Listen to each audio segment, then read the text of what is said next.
Well, as promised, we are here in Henderson, Nevada, virtually out in the desert. Now, this location is about 25 miles south of Las Vegas. We're here today at the Kid Marshmallow Factory, where we're going to take you behind the scenes and show you how these marshmallows are made, and in fact, tell you about the history of them. I'll bet you didn't know that they go back 2,000 years, an ancient Egyptian confection. So without any further ado, we're going inside. Come on along.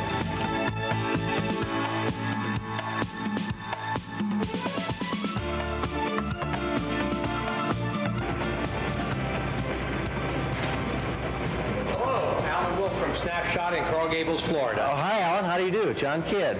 John, thank you so much for having us here to your marshmallow factory. I've never been to a place like this before. This is quite an adventure for us and very different. And I understand that the marshmallow has quite an extensive history. It goes back a couple thousand years. It certainly does. We had a study done a few years ago that we learned a lot and found out that the marshmallow was actually created by the Egyptians a couple thousand years BC. And there's a marshmallow plant, and it was created from the root of that, which is kind of sweet. And they used honey to whip that together into a confection. It was an Egyptian delicacy. And of course, the plant grows, I understand, in a marsh. I read the material just like it sounds, a marshmallow. It looks kind of like a cattail. I noticed over here when I walked in that you have lots of shiny metal devices in here. What is this room? This is a kitchen. Just like a kitchen at home is where you prepare a batch and make a candy or confection. And we do that here only in a big way with larger kettles. It's a big way. We have a 300-gallon cook kettle and a 500-gallon blend kettle, and we use gelatin. A marshmallow is made of sugar and syrup, which is the main two ingredients that makes it so corn syrup, which makes it so sweet. And then we have vanilla flavoring, and gelatin is in it, is what we aerate.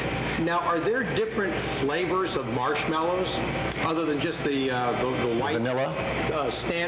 Do I properly call it a standard marshmallow? Well, yeah, the one everybody is aware of is the white one, and that's a vanilla flavored. That's the one we roast. That's right, yeah, and put in your yams and on the cocoa and the whole thing. Yes. Sure, that's the traditional marshmallow, and that's really about probably a good 90-95% of the use of marshmallow is the white ones.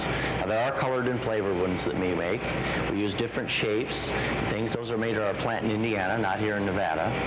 But that's a pretty good sales for us, but it's not anything like the white traditional marshmallow. How far does your distribution area go for these marshmallows? We cover from this plant specifically mostly west of the Rockies, western Canada, and we do ship some into central Texas from here and a little bit of business into Mexico. At our plant in Indiana, both plants together, we cover all of North America, and the plant in Indiana does service some business to Europe. Are there different consistencies of marshmallow? Some harder, some softer? Only by age do they get hard or soft. We make the same standard aeration and density and the same body or puffability, so to speak, of it. They puff up? Yeah. And you can control that somehow? Well, yeah, we can. All in this room, the aeration and density of it is controlled in here, and there's really not much of a window to vary in that. It has to be very precise to get the stability for the marshmallow to hold up for the 6 months of its shelf life. So in other words, when it's sitting there, you don't want the thing to virtually melt away.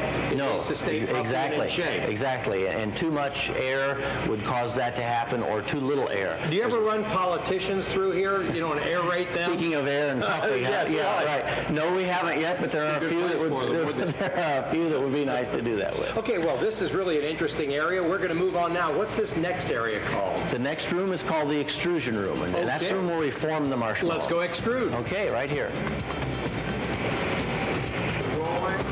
As we enter this area next to the extrusion room, I don't have a clue, John, as to what this machine does. I see it dropping powder on top of the marshmallows. I suppose it's marshmallow. The powder, yeah, marshmallows in there. I'm learning. I knew it was a marshmallow. They're in there. We are at a marshmallow factory. That's all we do.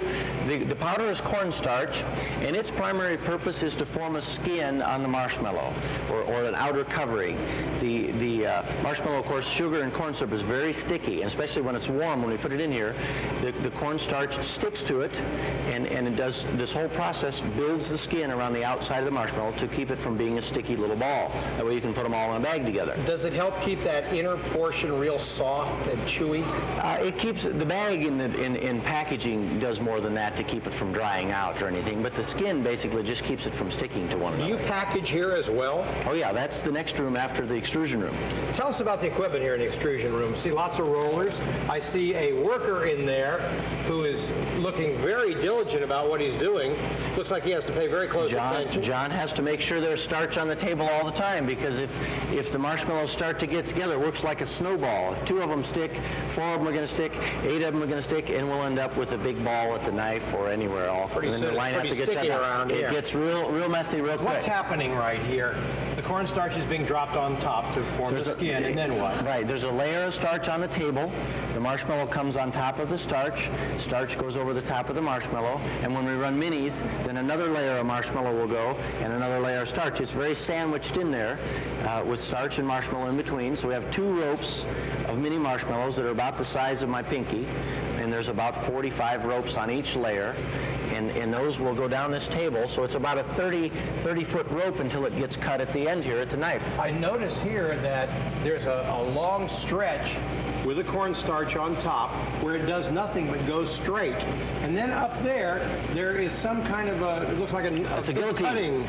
It's called a guillotine. It's a guillotine. Yeah. That will cut them to length on the end.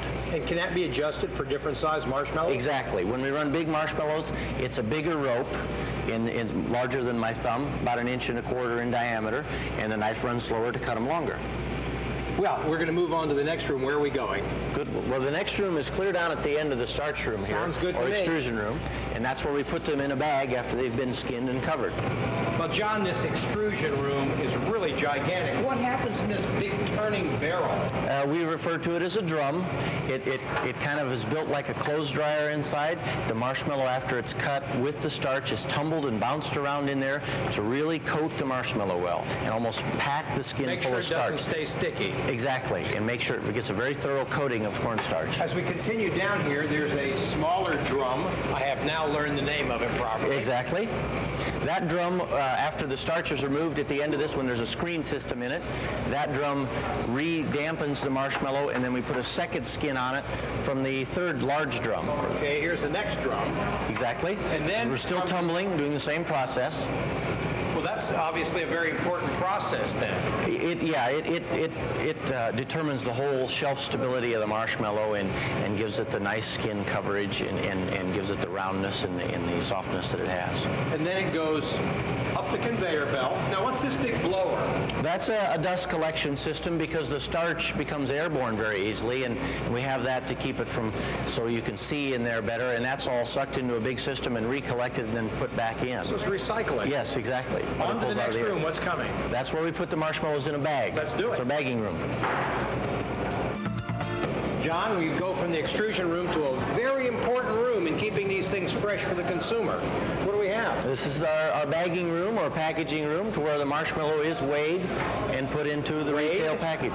Or weighed to the proper weight for the size of the bag, whether it be a 10-ounce bag or a 16-ounce bag are the 2 primary sizes. What do you do if it's underweight? It would have to be reopened and poured back on and repackaged, yes. Is it a manual thing, or does a machine check? Oh, no, it's all automated and mechanical here. The room kind of has 3 different levels. The top level is the distribution system of the product that feeds the scales. The center level is the scales that weigh out the product and will drop, timed-wise, drop the product. The bottom is the machine that forms the bag around the weighed package. And each machine will run probably, we don't have to have them run that high speed, but the machines are supposed to run around 80 bags a minute each. So they can run very high speed. So do you frequently get bags that are over or underweight?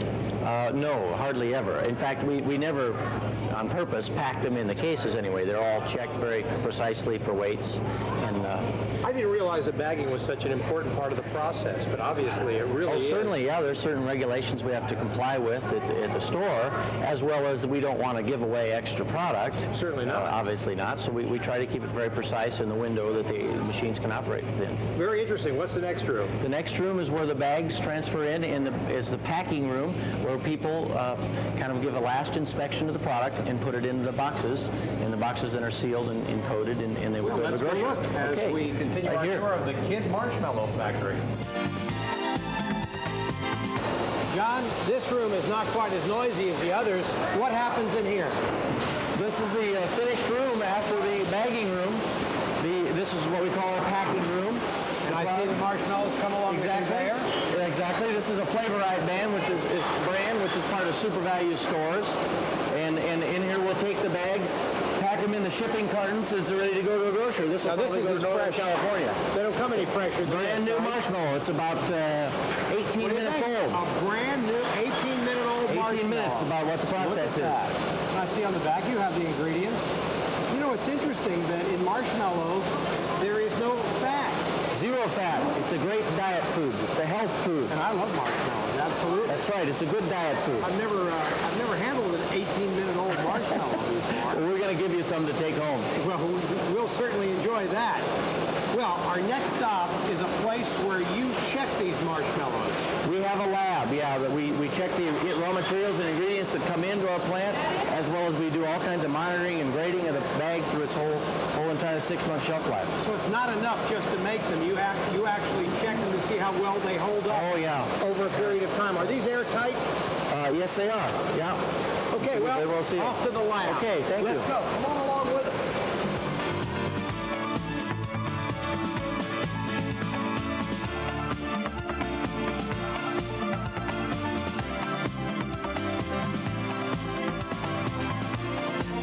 Well, equally important as bagging properly is checking out these marshmallows once they've been bagged and they've been sitting around for a while. Oh, exactly. We don't really have the access to go out in all the grocery stores throughout the country and Canada that we ship to, so we monitor all our products as we hold them here. Now, we'll pull several bags off the line through each shift. For each company that you bag? Yeah, it not really doesn't matter which company it is so much as the time of when we run it. Now, some companies we pack for have us send them products so they can monitor and do their own controls. Is there anywhere in Florida, in South Florida in particular, where we might see your product?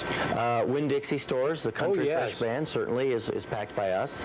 Costco stores carry our product periodically on in and outs on seasonal times. So when the folks go to the store the Hyde in Park Miami, brand, they'll see your product. Made from our factories. And they'll know where it came from, and they'll know how extensively you test it. So important. Yes, yes. Lots of bags here. We take some bags we grade every 30 days. Another set of bags we'll grade every 3 months, and then the final grading is 6 months. And we'll look at the stability of the marshmallow. We'll certainly weigh it to see how much moisture loss there has been in our packaging, how much it's breathed. There's other tests they'll do with the water and the moisture. And these are all done right here in the lab? It's all done in our own lab. Mm-hmm. And do you have chemists that do this? We don't have an actual chemist on staff.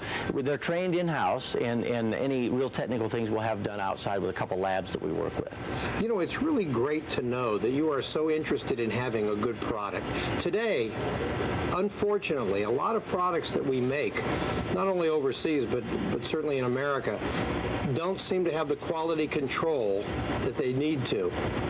And yours, obviously, it's important for us. I can't speak for a lot of other companies. I hope I have the confidence and optimism that our country is getting better continually. But quality is what the public wants and demands now. And my belief is that if you aren't continually improving, that you're going to get passed by. It's a very competitive world and becoming more and more competitive. Well, our next stop is somewhere I truly enjoy going. We're going to get to eat some of these marshmallows. We're going right off the line, the freshest you've ever had. Let's do it.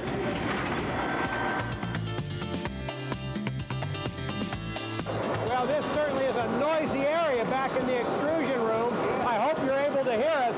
This equipment makes a lot of noise. And now we're going to get to eat some of this. Right here is the best place on the line to grab a fresh marshmallow. As it goes right up the conveyor belt. Just before we would go to the packaging room, they have a little extra powder on them which will actually soak in the next few hours. How fresh are these? This is probably a 10-minute-old marshmallow. A 10-minute-old marshmallow. Here we go. So the gelatin is still very soft in it.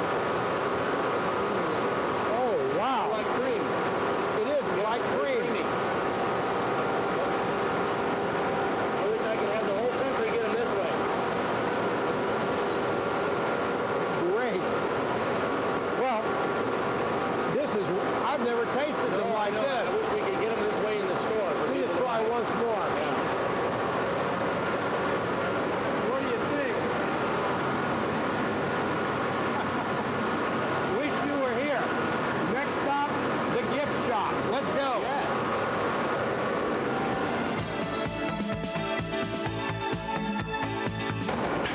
the final stop on our tour here, the Kid Marshmallow Factory.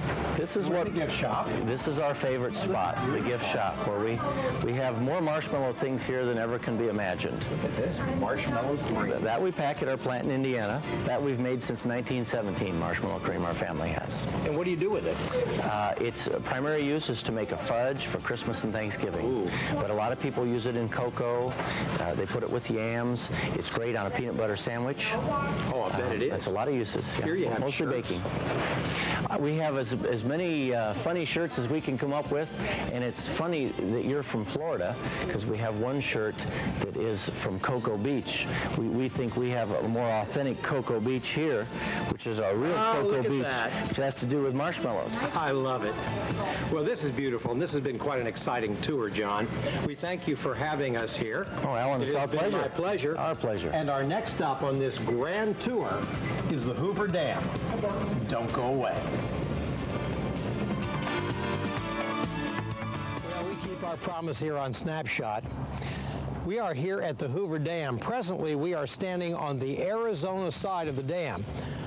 The mountains behind me are in Nevada. We, of course, are in Arizona. You see the towers out there in the middle of Lake Mead, which is on this side, the Colorado being on the other side. There are clocks on those towers. One tells us the time here in Arizona, which is an hour later than the time in Nevada, the mountains right across the way. This is a magnificent place. Matter of fact, it took only 4 years for them to erect this entire dam. And of course, it was with the support of President Hoover. Matter of fact, at one time, it was called the Boulder Dam because Boulder City is just down the road about 15 miles. So we're going to take you on a complete tour of the Hoover Dam here from Arizona to Nevada. I know you're not going to want to go away.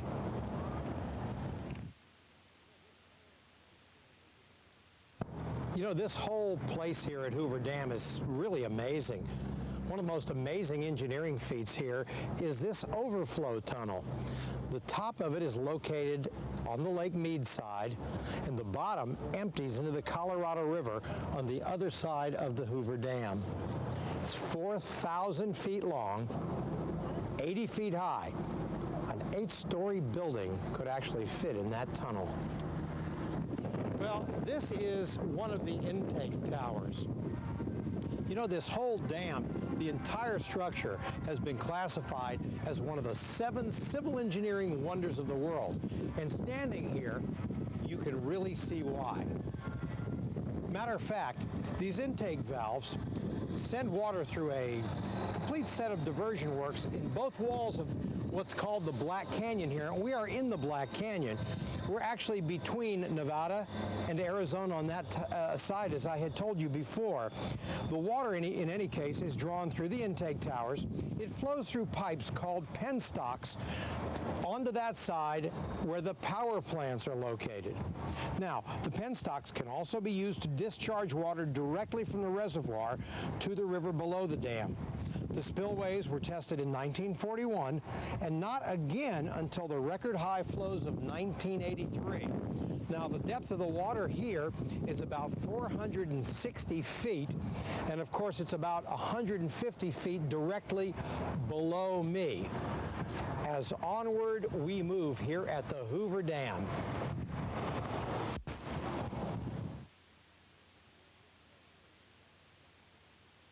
Well, we're still on the Nevada side of the Hoover Dam, but this is the Colorado River, and it is just magnificent. It's a lot lower than the Lake Mead on the other side. Of course, that's why it is used as a spillway in case the water level gets too high. You know, for millions of years, the Colorado River has left its mark on the land in this area. Matter of fact, since it was formed, it's been hard at work cutting great chasms, including the Grand Canyon, as it carved its 1,400-mile course from Colorado's Rocky Mountains to the Gulf of California. Early settlers along the Colorado tried their best to alter the river's impact on the land by diverting its waters for irrigation. But each year, the Colorado, fed by melting snows in the spring and early summer, flooded low-lying lands along its route, destroying lives, crops, and property. When the flooding occurred in early spring, flash floods bolstered a normally high spring runoff. Now these flows washed away small earth dams which have been constructed in a temporary channel cut for the purpose of diverting water. The Colorado flowed into the valley for 16 months before it was returned to its original course. During that time, it destroyed homes and crops, heavily damaged highways, roads, and irrigation works, and it increased the size of the Salton Sea from 22 to 500 square miles. The primary reason that this dam was put here was certainly not for hydroelectric generation, but rather to tame the Colorado. And it is a magnificent feat. It's just an unbelievable feat of civil engineering. Matter of fact, the base of this dam, which you saw before, actually is 660 feet wide. In fact, there's enough concrete in this dam to build a 2-lane highway from the Hoover Dam all the way to South Florida. Just unbelievable. In any event, construction of this dam did begin in '31, and a lot of lives were lost along the way. The power plant structures were completed sometime in 1936, and the first generator began commercial operation in October of that year. The 17th and final generator went into commercial operation in 1961. And of course, all this was due to the interest of Herbert Hoover, who happened to be the 31st president of the U.S. at the time, and a very strong conservationist. Beautiful country, no question about it. Well, I know this has been an exciting look for you at the Hoover Dam, and there's lots more here to see. You really need to come here yourself. Don't go away. There's a lot more to come right here on Snapshot.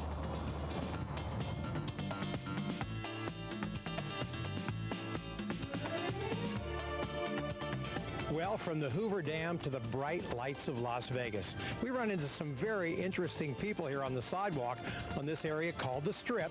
It's actually in Paradise, Nevada, but it's known as Las Vegas. What's your name? Lisa. Jeremy.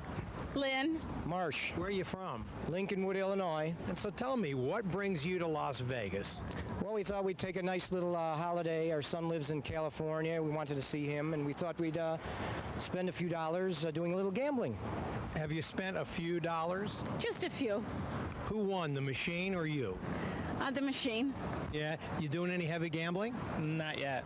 Maybe tonight. Yeah, do you know how? Yeah. You gonna be a winner? Yeah. Yeah, and how about you? Well, I won at the carnival games. Well, let's see. Can we look at this? Yeah. Hey, wait a minute. This looks like my boss, Mike Mustard, doesn't it? Look at that. Oh no, this is not my boss. This is smiling. What's your favorite game here in Las Vegas? Well, we play the slot machines, the dollar slot machines, basically. We're not avid gamblers, but when we come to Las Vegas, we play the slot machines. Do you like the atmosphere of the city? Yes, we do. Very much so. With the bright lights, it's a little bit different than Chicago. We very seldom get into the downtown area in Chicago. We stay in the little suburban area that we're located in. Is this cold weather for you? No, for us this is warm. We left, it was 30 degrees back home. When we left, it was 78 degrees back home. What's your favorite thing about Las Vegas? Winning money. Have you done a lot of it? Maybe later tonight, This hopefully. is his first time here in Las Vegas, by the way. And how about you? What's your favorite game? You think you're going to be a winner? I like the slots. I usually just play the nickels. So. Play the nickel, a big spender, huh? Well, I don't have too much money to spend. And if you play enough of them, you won't have any money, probably. Well, thank you very much for speaking with our audience here on Snapshot as we move on. Well, we run into some more interesting people. There are lots of them here on the Strip in Las Vegas. What's your name, sir? Shag Wagner. And yours, ma'am? Nana Wagner. So what is it that brings you to Las Vegas? I don't know, the entertainment, the opportunity to be different from what you ordinarily do on a day-to-day basis. Where are you from? Louisiana. And what's your favorite game? Oh, Are you a slot player? pull 'em, yes. Yeah, I was telling the other gentleman I thought I saw him at the $500 slot machines. Have you played those? No, the quarter ones are mine. Oh, are you a quarter expert? We're really on our way to see our son in Salt Lake City for Christmas. Do you like the slots? No. Are you a table man? I prefer the table. I like blackjack best. Okay, give our audience one tip for blackjack. Don't bet too much money. Good advice. Well, we thank you very much for taking time to speak to our Miami audience, and we thank you for joining us on this edition of Snapshot. Until next time, I'm your host, Alan Wolfe, reminding you, keep your focus right here on Snapshot, and we'll see you then.